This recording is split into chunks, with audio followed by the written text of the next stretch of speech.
Bismillah, Ein Gimel.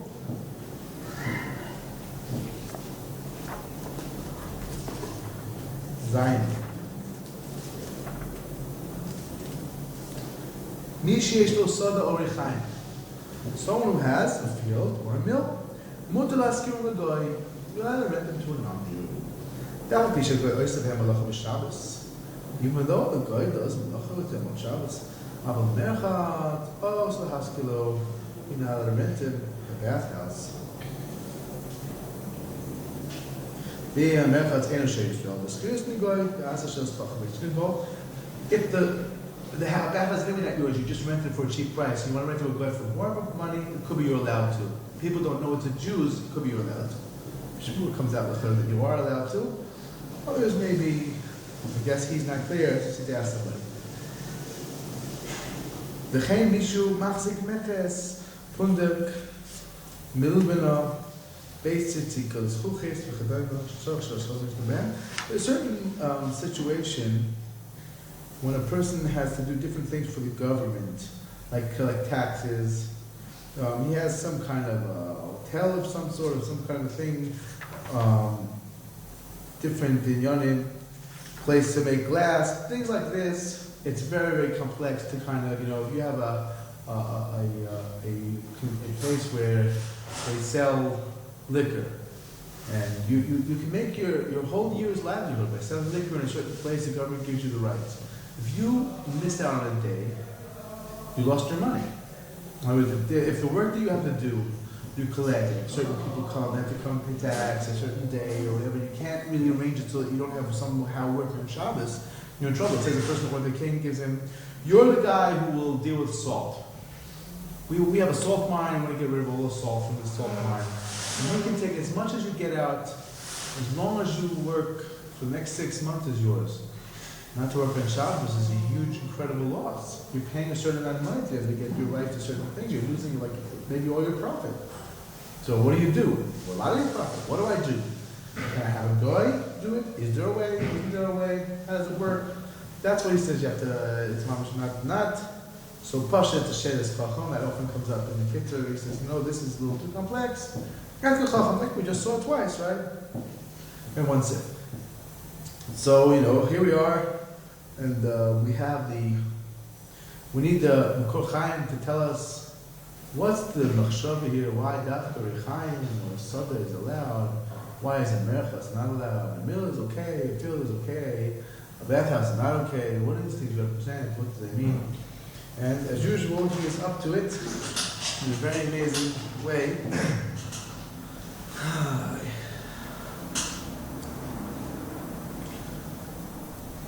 So again, Shabbos represents anything we do on Shabbos, alludes to the next world, alludes to when we leave this world.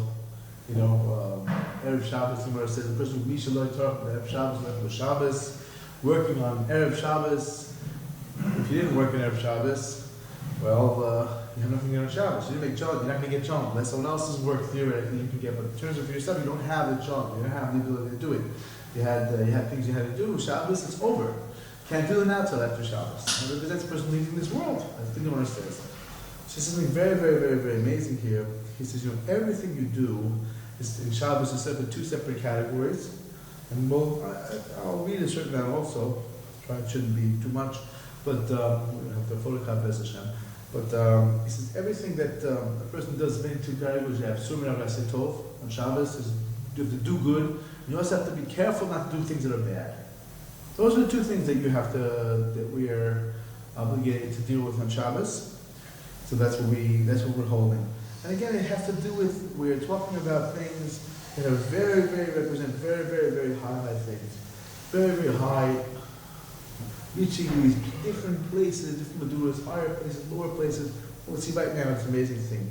He says, therefore, you should not, I don't know if I should read in the Hebrew or not. I'm not sure. There's other stress on it. Therefore, you should not rent your bathhouse to a guy. Because it's called in his name. It's yours. On a simple level. People say, oh, Yankala, yeah, you're going to rent a bathhouse. Most people don't want to rent a bathhouse. You can make so much money on a bathhouse. this guy's working for him, he's giving him however much money he's getting an hour, and all the profits for their bathing on Shabbos are going in Yankel's pocket, and Yankel is a Shabbos goy. He's I don't know what, he's not okay. Or, I guess you're allowed to have somebody working your bathhouse for you on Shabbos, that's what's going to happen there. Or maybe both even. Especially the second thing, where a person will think it's mutter, he'll do it himself also. It's a problem. So, he says, he discusses already elsewhere. I don't know if it came up for us, it didn't yet come up, and maybe it won't come up. Maybe this is the place we'll talk about it in this law. Maybe it will come up again, we'll see. He said, every person, the Gemara says, every person has his portion a portion set aside for him in Gehenna, and a portion set aside for him in Gehenna. He said, if a person merits it, some people make one, so they make the other one. And this is very, very deep about what exactly does it mean. Everyone has to place no, how does that work out? That's a different shmooze, which maybe not for today. But in general, it's a tangent. But generally speaking, every person potentially might have to spend time in Gehenna. And potentially, he might have to spend time, hopefully he'll make time, have his time in Gehenna. So there's such a thing as it being a switch. The person who's zocheh, he gets his portion in Gehenna and someone else's portion too. The person who very, very short explanation, everything we do is doing with what the Ari called birurim, with the halachas idea definitely also. You're doing clarifications. Everything you do is lifting up sparks, all the decisions we'll talk about this. According to the sparks you lift up, that's what's creating, that's what's forming my portion of the next world, and it's good or bad. So if there are certain sparks in a certain aspect that I didn't uplift, and I had to do it, so what happens? Like Yaakov and Esav. What happened to Yaakov and Esav? Esav was supposed to be dealing with this world, picking up this world and serving Yaakov. And Yaakov was supposed to be focused like kind of the Rebbe, focusing on the next world. And Esav was like, I'm not living up this world, I'm just living it up in this world. Instead of lifting up, living it up. That was his mahalach. Because you can't get there anywhere, unless there's Jewish, he gave up, so you can't get anywhere, so what's the point? So what happened to Yaakov? He got the brachas, and he took over the portion with Yaakov, with Esav's job, we have to do both. So if we're doing both jobs, it's only fair that the reward that the other person would have gotten for this job, we get. Esav doesn't have a portion in Olam Haba. We have a portion. It's different, bechin entirely. As Yochsiyah was the Olam, it's not going to be anywhere near on the level where we're going to be. Even though every good thing counts.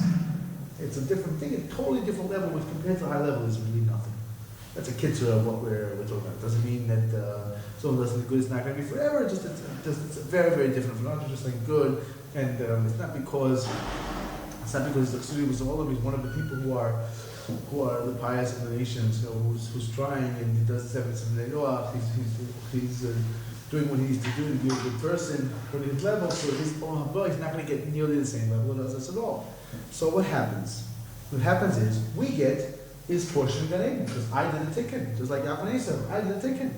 So I deserve that part of your portion of Gan Eden, maybe even all the portion of Gan Eden, possibly, such a thing.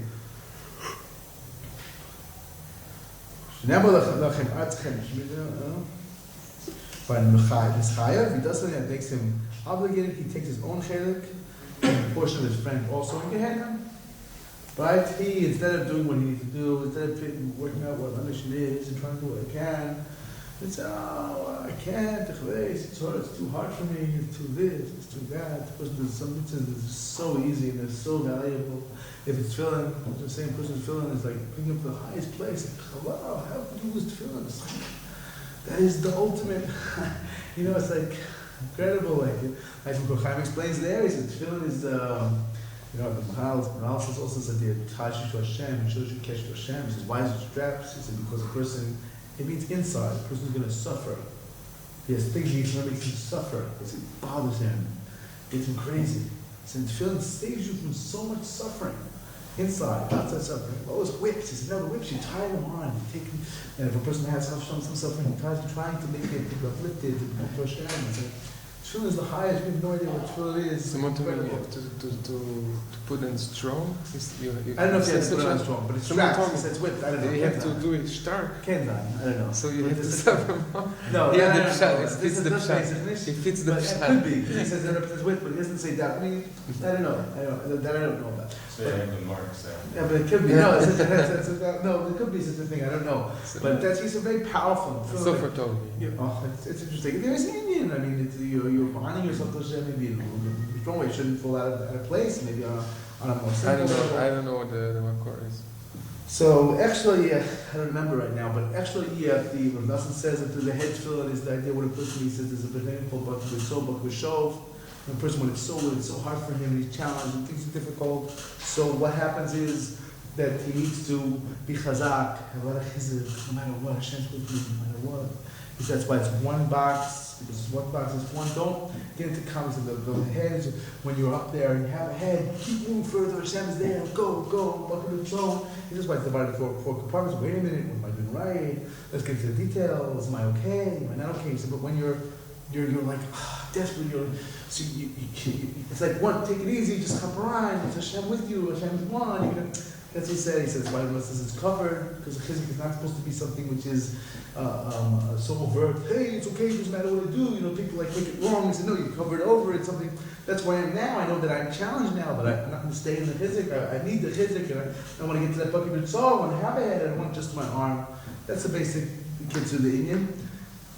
So tefillah is the most high, incredible thing. So a person who doesn't get the tikkun of doing this tefillah, somebody else has to do this tikkun another way somehow. That's his shosh neshama, whatever way. Somehow he does it, he puts it on longer, or he works on it, he does whatever he needs to do. So he's getting the other guy's potential tefillah as well, because he's doing everything. That's Yerushalmi. When you do a mitzvah that's neglected, it's as if you did everyone's mitzvah. You're uplifting this mitzvah. It's incredible. You daf hayomi, you see another daf, you see the whole shas. People don't go to these sectors at all. Rarely except through daf hayomi. It's a very, very big thing. So that's the opinion. So what does this have to do with what we just said about renting a bathhouse? You're not allowed to rent a bathhouse to a guy. You're allowed to give him your field. You're allowed to, it's very, very interesting. Even if it's a halachically should be permitted the way you do it, all the details work. A bathhouse is a problem, but not a field and not a rechaim. And a merchatz and a tanur could be as a problem. Oven and a merchatz. It's interesting. He says, well, you need to know that a merchatz represents Gehenna. Of course, Gehenna is to purify and cleanse a person from sins. So when you give a merchatz that's yours to a guy, a Jew on Shabbos, who keeps Shabbos, a Jew on Shabbos is removed, he doesn't have Gehenna. He says, you can't give your merchatz to a guy. The guy, maybe he can work his merchas, but for him, if he doesn't show him Shabbos, he stays against him, then it's closed.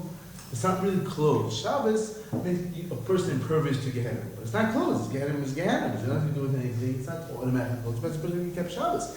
He says, you can't give a person that's on your name. It's not, it's not, that's not what you need to do. He says,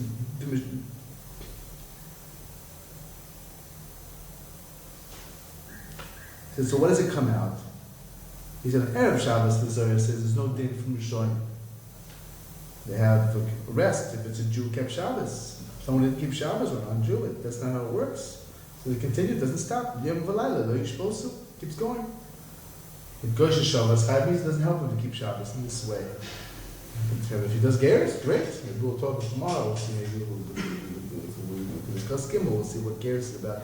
He said, that's why a person now rent his merchas to a guy, because that's his place in Gehenna. Because on Shabbos, he leaves Gehenna, and it's empty. So you can't, so that represents the minute, if you give it to a guy, it keeps going, it doesn't keep going. If it has your name on it, that's the idea. It's your name. It's very interesting. That's what the Gemara says. Your name on it, that's what the halacha is. If it's your name, it's one known to be yours, so people think you're allowed to rent the merchas to a guy. Or think he does it, maybe it's okay, or maybe he's not okay, whatever it is. So, you can't do that. Your merchatz is closed on Shabbos. That's what he explained. He said that Tana is the same thing. He said the guy, if he does it, he does his own thing, he does his own thing for malacha for his Indian. It's his merchatz. It's fine. It's not in your name. It just doesn't represent your portion. So fine, he does what he does. Not a problem. But if it represents your portion, it's not okay. He says Tana is the same thing, and oven is the same idea of this burning out. That's how he explains. He says.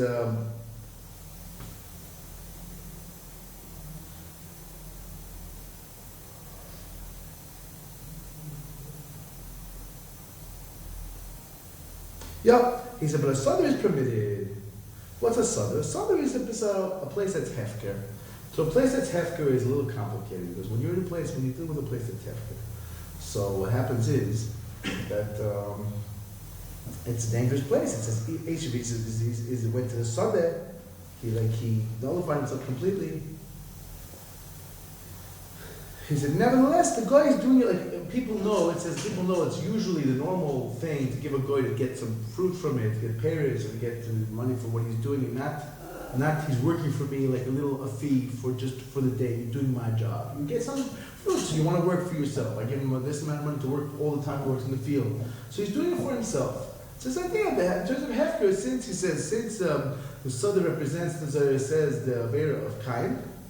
He said, so that's it's something which was, the Zohar says there was a ticket to that Avera.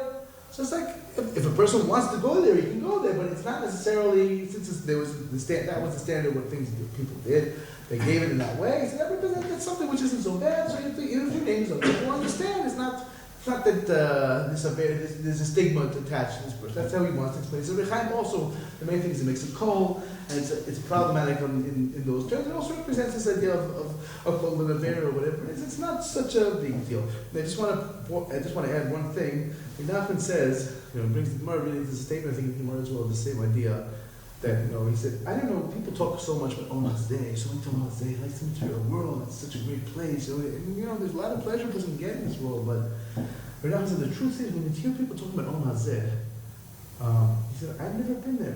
I don't know where this place is. He said, here on earth, unfortunately, we're in a place called Gehenna.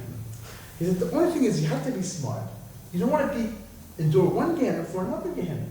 You want to get one Gehenna, go to Gehenna. That's what the Rebbe said. It's like there's so much Yisurim, it's so difficult. Every person has his tzar every single day. Every day, the more a person understands, the more understanding he has, the more he has to endure. So Smala is not simple. Smala is not simple. We have to be very careful. It's again this idea of the heating up. It says the person who is saying all the Gehenna rules him. All different types of Gehenna, different beginnings of Gehenna. Why should you let it rule him? It's anger. Anger is very, very not simple. Chluk is very, very not simple. It's part of the showing that's the best ticket. That's the best way. It's showing that's the way a person judges. That's how he's judged. If we judge carefully, we're not trying to look at the other person, trying to see the other person. That's the best way. Rav Shlomo Shadron points out. He said that the Chofetz Chaim, he had a Rosh Yeshiva's, I think, son-in-law. No, maybe not. I don't remember. Moshe Levinsky, I think his name was. And he said, whatever, I don't know how many years of yeshivas rather. And Rosh Yeshiva, there's episode a year like Chofetz Chaim who's really in charge of yeshiva kilo. Usually there's got to be something problem. One sees it one way, one sees it the other way. What to do, which buffer, how to deal with it. Policy. They're two great people. It's not so simple that it should always mesh the way they see things. Interestingly, the Chofetz Chaim never ever got into a machlokes. Somehow he managed always. Okay, he wanted to explain himself so that Mashiach understood. It was never a machlokes. So Shlomo says that is incredible godless. Never get to machlokes when you're so close. It's like incredible. He said, but when you hear about people that they had fights, it didn't work out this way, that way, the other way, in yeshivas, whatever it is, and they don't get together, don't manage to find a way to reconcile, he said, that's kindness. That's not come on, okay, it blows over, find a way, find. If you hear about yeshivas who are they were vulnerable once went to a shul, he said, I went to shul in a far up town in Israel, there was a shul, and his bus comes over and says, yeah, I know the people are fighting. There's two rabbis, it's like really unpleasant. This one, they don't talk to each other. What do we do here? It's like really. So he went to one of his rabbis was his host. He said, what's the problem with so and so? What's going on? It's Hashem. He said, yeah, you know what to do. You also wouldn't deal with it. It's impossible. The guy is mature. The guy he doesn't see things in a normal way. He's impossible to deal with. So Rav said, my father-in-law, he was Mashgiach Ostabatka, Zidensky, I think his name was. And Rami Levensky, I think it was, and I forgot who else. Somebody else very, very big, author. Someone else very, very big. They lived together in the same town. They managed to make it work. Why can't you? He said, no, I also would have, if it was with them, I would have managed, but this guy just can't manage. So Rav said, no, trust me, these guys are so great. The higher a person is, the harder it is for him to, a person has one suggested that's Malchum, it's harder for him to work it out with somebody else. Person has to have more meters for them. It was harder than for you. He said, you're just not making enough of an effort. So you gotta. And he said, no, that's totally correct. It's not the right hashkafa. So again, the person, we don't want to be endure this Gehenna in order to get the next Gehenna. There's so many times of fights, and like he comes out, and years later, I have to get this one, this and that, and people even forget what they were fighting about. They didn't even know. Just know he's not okay. Well, you know, that's not what it's supposed to be. You have to have to try to show the way a person judges. That's how he judged. And that's the bottom line. That's what says a zamra, every person, you have to be able to understand where the person's coming from, like Nelson said. Where is he coming from? What's his motivation? He said you have to change things around on their head. When there's machlokes, a person, he said, why does a person have machlokes? So I know this guy, he has this advantage, that advantage, other advantage, and he acted like such a bad person. This is unforgivable. So for us to start turn it around, flip it around. So you see he has this negative, not negative. You see the guy's incredibly challenged. He's challenged. So how does he have this positive? How does he have this positive? How does that? You know how? Because he's working, he's trying, he's striving, he's moving. Wow, unbelievable. How this person get this mila, get that mila. Okay, we'll find a way around the problems. That's what Nassim explains. So Hashem says, Zocher to be cleansed in this world and not the next.